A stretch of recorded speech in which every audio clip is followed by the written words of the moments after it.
Our tale begins with Gwen Stacy rocking it out as the drummer to her punk band, the Mary Janes. And while sitting here, she remembers what got her to this point. You see, on a fateful day in the labs, Gwen was bitten by a radioactive spider, granting her amazing spider-based powers.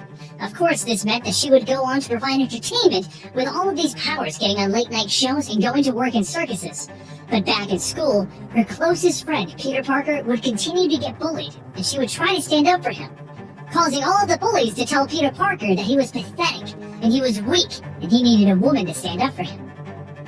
Well, to prove them wrong, he would eventually create a serum that would allow him to gain amazing powers like this famous Spider-Woman. Peter Parker would not be pathetic any longer. But instead of getting the powers of Spider-Woman, he gained the powers of the Lizard, and became known as the evil villain Lizard. Well, they had an epic fight that spanned countless issues in this universe, and Spider-Woman eventually defeated the Lizard, but he died in the process. This would lead Spider-Woman to realize that with her great power comes an even greater responsibility.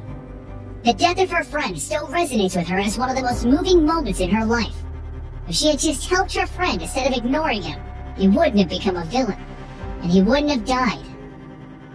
But to make matters even more interesting, Spider-Woman has been dubbed the Spider Killer by the local police, and she's being blamed for the murder of Peter Parker outright, leaving it to her father, who is Captain Stacy, the captain of the police force, to try and catch Spider-Woman. No one likes Spider-Woman. The police, the news, not even her own father.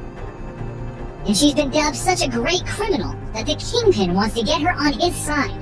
So he uses his top lawyer, Matt Murdock, to hire out some assassins against Captain Stacy. And that's exactly what happens next. During Gwen's next concert, when she was supposed to be performing with the Mary Janes, she turns out to be late to the event. I wonder where she could be. Well, Captain Stacy's there to see his daughter perform, and he ends up getting attacked by a giant blue thug, here to kill him. But just as the thug is about to crush Captain Stacy, Spider-Woman jumps in to save the day. But Oleski just wants to know what's the deal. He's here to make life easier for Spider-Woman. Why would she stop him from crushing Captain Stacy? He's here to help.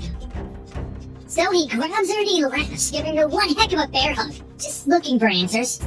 But Gwen can't give up. If she gives up again, she could lose her father, like she lost Peter Parker. And she pummels him, treating him like her drumstick. If she can't play with her band tonight, she'll still get her Def Leppard solo by playing it on his hip. And then she punches him so hard that he goes flying through the wall.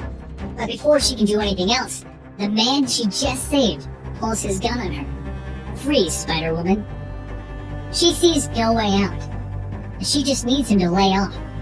So, she does the unthinkable, and she pulls off her mask.